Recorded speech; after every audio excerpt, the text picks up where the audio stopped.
Part 8. Extravagant Philosophy. The intellect can be a seductive force. In the throes of cognitive passion, our mental capacity is capable of making us feel godlike, shaping the appearances of reality through our intellectual imagination. However, sincere cognition, which is unblinded by the romanticism of our intellectual ego, can leave us battered and hopeless.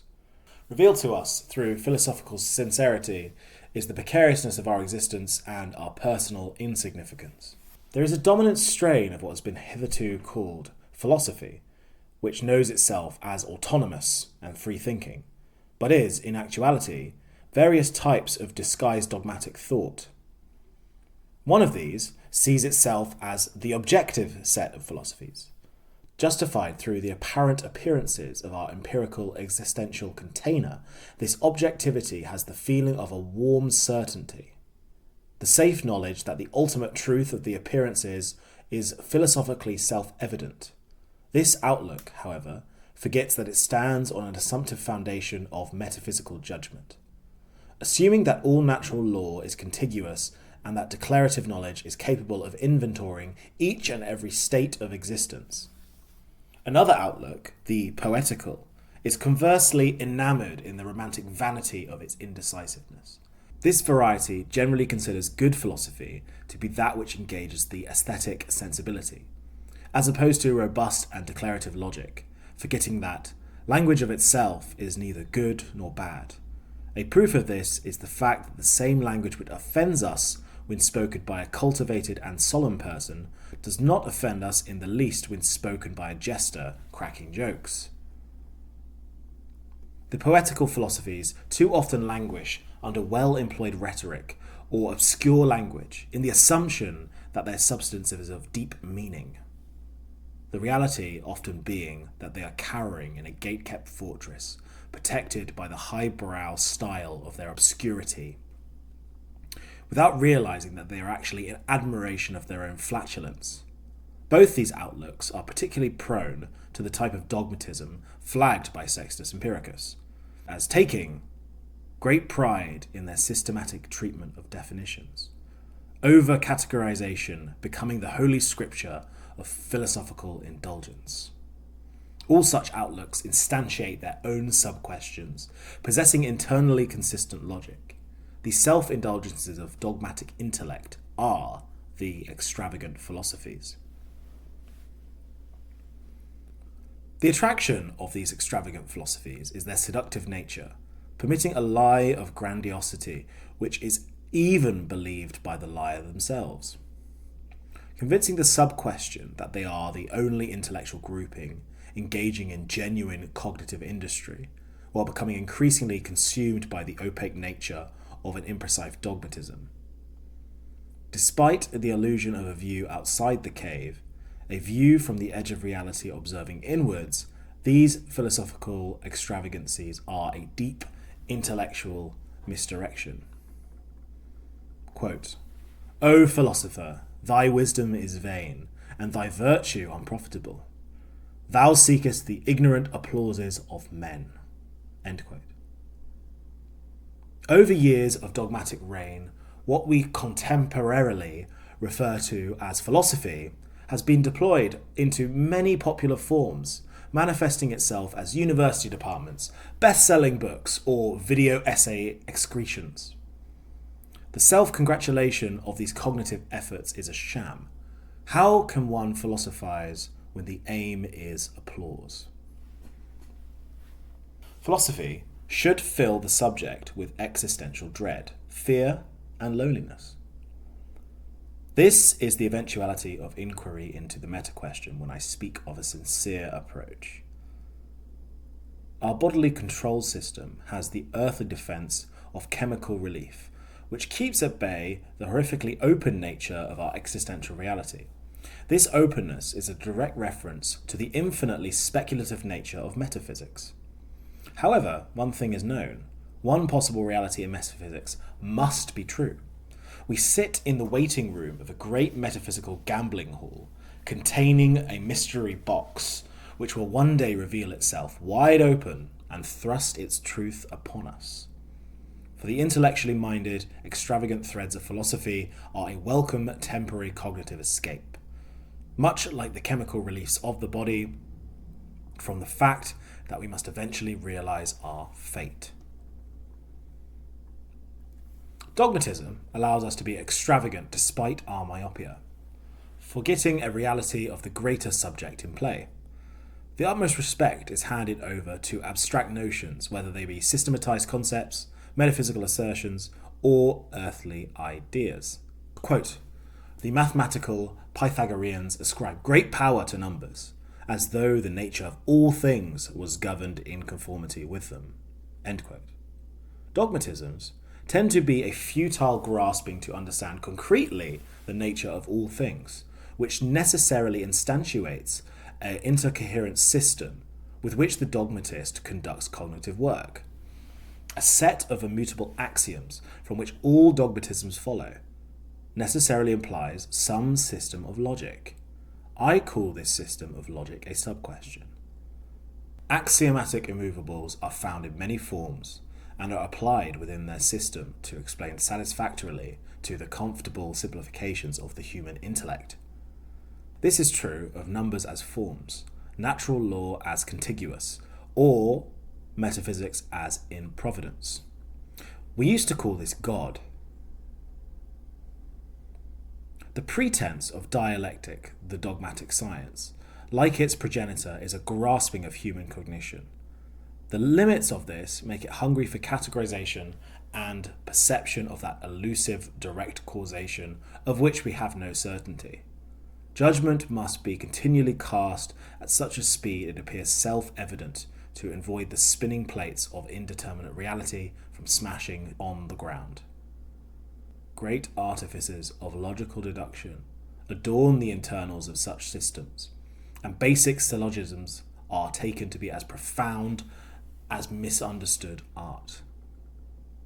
With surgical accuracy, dogmatisms dealing with syllogism, induction, definition, and division treat the deductions of their own cause as holy objects, and all outside the purview of the sub-question as undefinitions.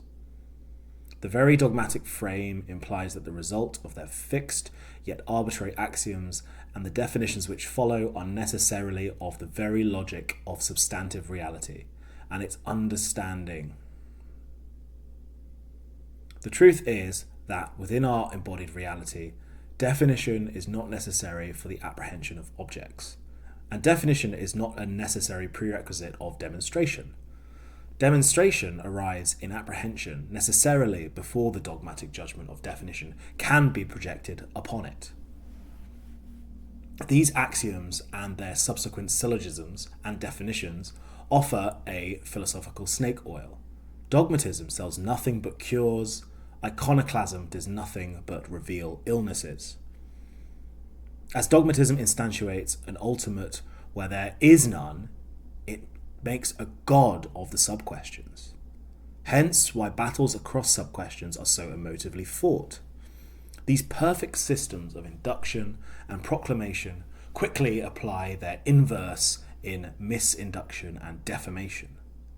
Despite the apparent certainty of our dogmatic axioms from within the confines of the sub-question, no emotive argument can be had without judgment. Forms, natural law, God, ideology, and dialectic can seduce you into a false security of knowing and salvation. But they will not save you from falling out with a close friend, the loss of a loved one, or your upcoming divorce.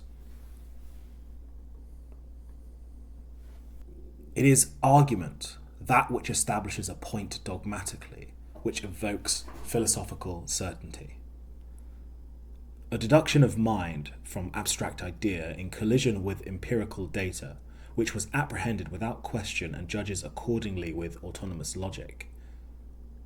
The issue with autonomous logic being that, in regards to the axioms implied by judgment, it is internally consistent, but necessarily only with itself. Thought turns inward in the form of autonomous reason to construct a world of its own. These varieties of false philosophical reflection can only ever achieve a simulation of philosophy.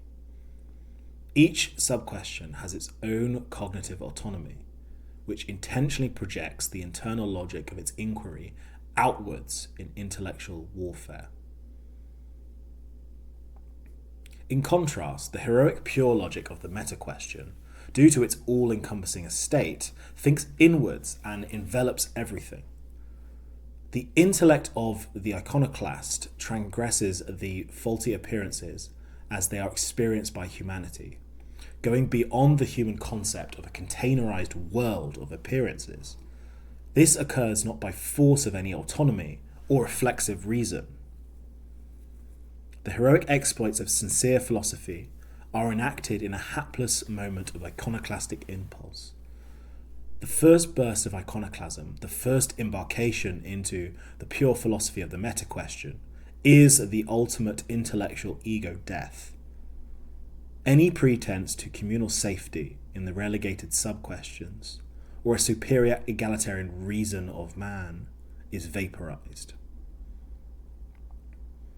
Quote, "The first moment of philosophical reflection is experienced, therefore, as heroic and sublime, for it takes a certain courage to alienate the totality of custom, and with it one's former self." End quote. Iconoclastic philosophical reflection is the intellectual embrace of our cognitive shadow. Cognition has the capability to endlessly generate the superset of possible sub-questions, all of which fall under the purview of the meta-question. Realizing this, the sincere thinker realizes the reality of our predicament. Skepticism leaves us existentially precarious, and it's a tall order to find the courage to approach it with sincere heroism. Quote, "I am confounded with all these questions, and begin to fancy myself in the most deplorable condition imaginable, environed with the deepest darkness and utterly deprived of the use of every member and faculty." End quote.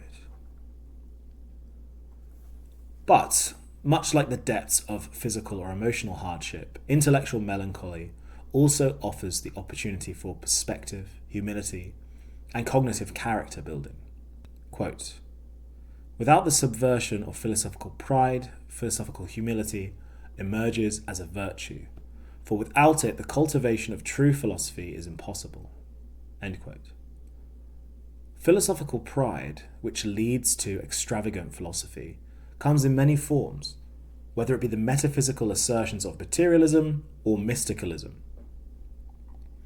The assumptive cognitive egalitarianism of anti-irrationalism, or the completionism of the various eschatologies which are instantiated by the expectations of the sub-questions. The key to understanding the heroic form of philosophy is through admission of embodiment. The true philosopher understands the nature and limits of human attempts at self-knowledge, yet is not crestfallen, but in a state of hopeful acceptance. It is the experiential requirements of sincere philosophy that make it appear so esoteric. The schools of extravagant philosophy have an easy entry point, as they instantiate their own concrete definitions and categories, which are initially visible to the philosophical subject. The realm of pure philosophy, however, by necessity of its unbounded incompleteness, violently rejects any attempt to stamp a definitive signifying mark.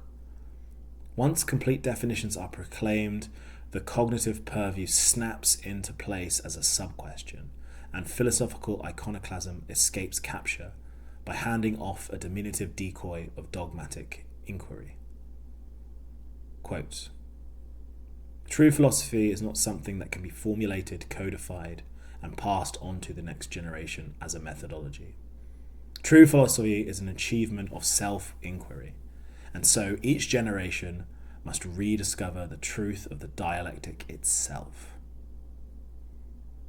And so, the son embraces a different system from the father. The subject, being presented with a severe wisdom, feels as though they are a superior being thrust into a human body. It's at this point that iconoclasm becomes a heady intoxicant, revealing its inhuman nature in cognitive experience. This simultaneously evokes the intellectual bliss of unlimited cognitive possibility, along with an existential torture under the weight of philosophical truth. It is at this point that the iconoclastic subject, looking back, is filled with a certain sullen pride or contempt of mankind. It is at this point the subject is presented with a choice: to continue in philosophical cynicism, viewing oneself as a pure denizen of the meta-question, the dream of being the literal embodiment of the iconoclast, or to return to the human inevitability of the dogmatist. This retreat is done with the knowledge of the philosophical beyond, but with an acknowledgement of the limitation of the cognition of man. Skepticism and its methods of suspense have this flaw by virtue of their connection to the cognitive subject, just like any other philosophy, and can get lost in a heroic moment of philosophical reflection. The truth that the philosophical hero needs to keep in mind is that we can no more refrain from beliefs about the real than we can refrain from breathing.